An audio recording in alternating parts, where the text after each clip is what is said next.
நம்மள நிறைய பேர் மாதிரி தான் ராகுலும் காலையில 9 மணிக்கு ஆபீஸ் கிளம்பனா அப்படின்னா ஈவினிங் வீட்டுக்கு வர்றதுக்கு 8 மணி ஆயிடும். வீட்டுக்கு வந்ததும் ஆபீஸ்ல உள்ள ஸ்ட்ரெஸ்னால ஜங்க் ஃப்ரூட்ஸ் எல்லாம் ஆர்டர் பண்ணி சாப்பிட்டுட்டு அப்புறம் மொபைல் எல்லாம் நோண்டிட்டு எப்படியும் அவன் தூங்குறதுக்கு 11 மணி ஆயிடும். இப்படியே டெய்லியும் ரொட்டைனா நடந்துட்டு இருக்கிறதுனால வாழ்க்கையே அவனுக்கு ஸ்ட்ரெஸ்ஸா தெரிய ஆரம்பிச்சிச்சு. அப்படி இருக்கும் போதுதான் சோசியல் மீடியாவில ஒரு போஸ்ட பாக்குறான். அது எதை பத்தினது அப்படின்னா சின்ன சின்ன பழக்கங்கள் எப்படி நம்ம லைஃபையே மாத்தும் அப்படின்ற ஒரு போஸ்ட். அதை பார்த்து இன்ஸ்பயர் ஆகுற ராகுல் நம்மளும் சின்ன சின்ன பழக்கங்களை வளர்த்துக்கலாம் அப்படின்னு முடிவு எடுக்கிறான். முதல்ல அவன் லைஃப் ஸ்டைல்ல ஒரு சின்ன சேஞ்ச் பண்றான்.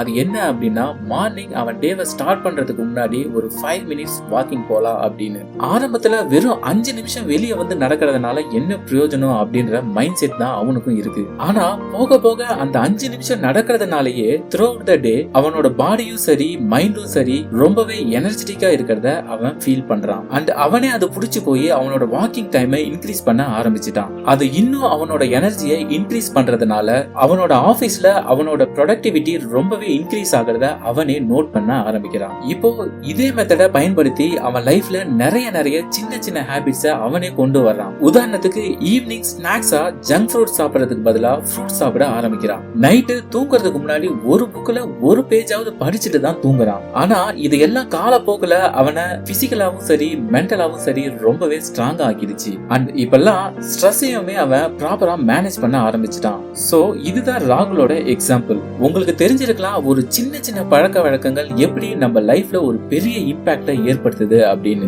அத பத்தி தான் ஒரு ஆத்தர் ஒரு புக்காவே எழுதியிருக்காரு. அந்த புக்கை பத்தி தான் இந்த வாரம் நான் உங்களோட ஷேர் பண்ணிக்க போறேன். வணக்கம், உங்க கூட பேசிட்டு இருக்கிறது நான் உங்கள் திரு. ஒவ்வொரு வாரமும் நான் படிக்கிற புக்ஸ்ல இருந்து எனக்கு பிடிச்ச விஷயங்களை ரொம்ப சிம்பிளா உங்க கூட ஷேர் பண்ணிட்டு வரேன். அந்த வரிசையில இன்னைக்கு நம்ம பார்க்க போற புக் தான் பல லட்சம் பேரை இன்ஸ்பயர் பண்ணி அவங்க லைஃபையே அழகா மாத்தின ஜேம்ஸ் கிளியர் அவர்கள் எழுதின அட்டாமிக் ஹாபிட்ஸ் அப்படிங்கிற புக்கை தான் இந்த வாரம் நான் உங்களோட ஷேர் பண்ணிக்க போறேன். இந்த புக் பல பேரோட வாழ்க்கையில அவங்க ஹெல்த்தை இம்ப்ரூவ் பண்ண உதவி இருக்கு அண்ட் அவங்களோட ப்ரொடக்டிவிட்டியையும் இம்ப்ரூவ் பண்ண உதவி இருக்கு. அது மட்டும் இல்லாம அவங்களோட ரிலேஷன்ஷிப்பை பெட்டர் ஆக்குறதுக்கும் இது உதவி இருக்கு. சரி வாங்க இந்த புக்ல என்னென்னலாம் சொல்லியிருக்காங்க அப்படின்றத ஷார்ட்டா பார்க்கலாம். முதல் விஷயம் the power of atomic habits. ஹாபிட்ஸ்னா நம்ம எல்லாத்துக்குமே மீனிங் தெரியும், பழக்க வழக்கங்கள்னு. அது என்ன அட்டாமிக் ஹாபிட்ஸ் அப்படின்னு யோசிச்சீங்கன்னா ஆட்டம் அப்படின்னா தமிழ்ல அணுன்னு சொல்லுவாங்க. ஒரு ஆட்டம்ன்றது நம்மளால நார்மலா பார்க்க முடியாத அளவுக்கு ரொம்பவே குட்டியா இருக்கும். அந்த மாதிரியான ஒரு குட்டியான நல்ல பழக்க வழக்கங்களை கன்சிஸ்டன்டா பண்ணும்போது நம்ம லைஃப்ல ஒரு மிகப்பெரிய இம்பாக்ட ஏற்படுத்தும் அப்படின்னு சொல்றாரு இந்த புக்கோட ஆத்தர். நீங்க யோசிச்சு பாருங்க, ஒரு 30,000 அடியில ஒரு பிளைட் ஒன்னு போயிட்டு இருக்கு. அதை ஓட்டிட்டு இருக்க பைலட் ஒரு 1% அவரோட பாத்தை சேஞ்ச் பண்ணாரு அப்படின்னா ஒரு 10-15 நிமிஷத்துக்குள்ளேயே அந்த பிளைட் ஆனது அது போக வேண்டிய டெஸ்டினேஷன்ல இருந்து பல 100 கிலோமீட்டர் தள்ளி போயிருந்திருக்கும். ஒரு சின்ன சேஞ்ச் தான், ஆனா பெரிய இம்பாக்ட ஏற்படுத்துது இல்லையா? அந்த மாதிரி தான் நம்ம ஃபாலோ பண்ண போற சின்ன சின்ன ஹாபிட்ஸ் நம்மளுடைய லைஃப்ல பெரிய இம்பாக்ட ஏற்படுத்தும் அப்படின்னு சொல்றாரு ஆத்தர். ரெண்டாவது விஷயம் என்னன்னா the 4 laws of behavior. ஒரு நல்ல பழக்க வழக்கத்தை கத்துக்கிறதுக்கு ஒரு 4 இம்பார்ட்டன்டான லாஸ் இருக்குன்னு சொல்றாரு ஆத்தர். முதல் லா ட்ரிகர் மேக் இட் obvious. ஒரு ஹாபிட்டை வளர்த்துக்கிறதுக்கு முதல்ல தேவைப்படுற ஒரு விஷயம் ட்ரிகர் பாயிண்ட். உதாரணத்துக்கு நீங்க ஜிம்முக்கு போகணும்னு ஆசைப்பட்டீங்கன்னா உங்க ஜிம் பேக் எடுத்து தூங்குறதுக்கு முன்னாடி உங்க பெட் பக்கத்திலேயே வச்சுக்கோங்க. காலையில நீங்க கண் விழிக்கும் போது நீங்க பாக்குற முதல் விஷயம் அந்த ஜிம் பேக்கா தான் இருக்கணும். அப்படி இருந்தா அதுவே உங்களை ட்ரிகர் ஆகி ஜிம்முக்கு போக வைக்கும் அப்படின்னு சொல்றாரு ஆத்தர். ரெண்டாவது லா கிரேவிங்ஸ் மேக் இட் அட்ராக்டிவ். ஒரு ஹாபிட்டை ஃபாலோ பண்றது ரொம்பவே ஈஸி ஆயிடும். அது எப்ப அப்படின்னா அது உங்களுக்கு பிடிச்சு போக ஆரம்பிச்சுச்சுன்னா. ஆனா நிறைய பேருக்கு புதுசா பண்ணக்கூடிய ஹாபிட் ஆனது பிடிக்காமலேயே இருக்கும். இதுக்கு என்ன பண்ணலாம் அப்படின்னா ஹாபிட் ட்ராக்கிங் அப்படின்ற ஒரு மெத்தட் ஃபாலோ பண்ணலாம். இதுக்கு என்ன மீனிங் அப்படின்னா உங்களுக்கு ஒரு பழக்கத்தை வளர்த்துக்கிறதுக்கு ரொம்பவே கஷ்டமா இருக்கு அப்படின்னா ஏற்கனவே உங்களுக்கு பழகின ரொம்ப பிடிச்சு போன ஒரு விஷயத்தோடு இது சேர்த்து பண்ணும்போது இதுவும் உங்களுக்கு காலப்போக்குல பிடிச்சு போக ஆரம்பிச்சிடும். உதாரணத்துக்கு நீங்க ஹெல்த்தியா சமைச்சு சாப்பிடணும் அப்படின்ற ஒரு ஹாபிட்டை வளர்த்துக்கணும்னு நினைக்கிறீங்க. இதுல ரொம்பவே கஷ்டமான ஒரு பார்ட் எது அப்படின்னா சமைக்கிறது தான். உங்களுக்கு சமைக்கிறது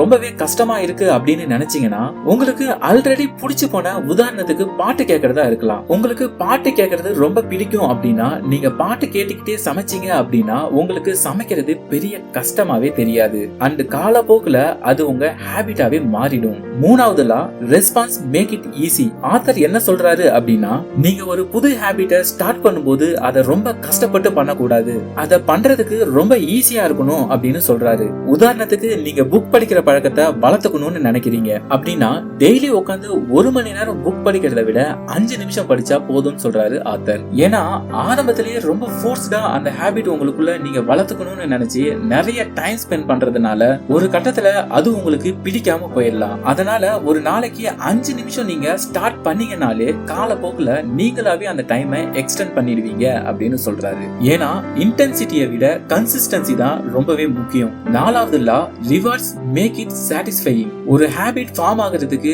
சாட்டிஸ்ஃபிகேஷன் ரொம்பவே இம்பார்ட்டன்ட். நீங்க ஸ்டார்ட் பண்ற ஹாபிட்ல உங்களுக்கே சாட்டிஸ்ஃபிகேஷன் இல்லனா நீங்க காலப்போக்குல அதை ஸ்டாப் பண்ணிடுவீங்க.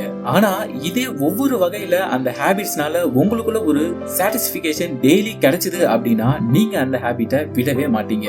இது ஒரு கைண்ட் ஆஃப் மோட்டிவேஷன் மாதிரி தான். ஒண்ணும் இல்லைங்க, நீங்க டெய்லி புக் படிக்கணும்னு நினைக்கிறீங்க அப்படின்னா நீங்க இதுக்குன்னு ஒரு கேலண்டர் ஒன்னு ரெடி பண்ணி டெய்லி நீங்க புக் படிச்சதுக்கு அப்புறமா அதுல ஒரு டிக் போடணும். இப்படியே டெய்லி டிக் பண்ணிக்கிட்டே வரும்போது ஒரு நாள் கூட அந்த டிக் போடுறத விட்டுறக்கூடாதுன்னு உங்களுக்குள்ள சைக்காலஜிக்கலாவே தோண ஆரம்பிச்சிடும். இது எல்லாம் தான் அந்த 4 முக்கியமான லா. அடுத்ததான் இந்த புக்ல என்ன சொல்றாங்க அப்படின்னா, the role of identity. இதுதான் இந்த புக்லயே ரொம்ப இம்பார்ட்டன்டான லெசன். ஆத்தர் இந்த இடத்துல என்ன சொல்றாரு அப்படின்னா, நீங்க எதை அச்சீவ் பண்ணணும்னு நினைக்கிறீங்களோ அதை ஃபோக்கஸ் பண்றதை விட எதுவா ஆகணும்னு நினைக்கிறீங்களோ அங்க ஃபோக்கஸ் பண்ணுங்க அப்படின்னு சொல்றாரு. உதாரணத்துக்கு புக் படிக்கிற ஹாபிட்டை தான் நீங்க வளர்த்துட்டு இருக்கீங்க அப்படின்னா உங்க மைண்ட்ல நீங்க நிறைய ரீட் பண்ணணும் அப்படின்னு நினைக்கிறத விட நீங்க ஒரு நல்ல புக் ரீடரா மாறணும் அப்படின்றத நீங்க நினைக்க ஆரம்பிக்கணும்னு சொல்றாரு ஆத்தர். அடுத்ததா இந்த புக்ல சொல்லியிருக்க விஷயம் என்னன்னா 2 மினிட் ரூல்.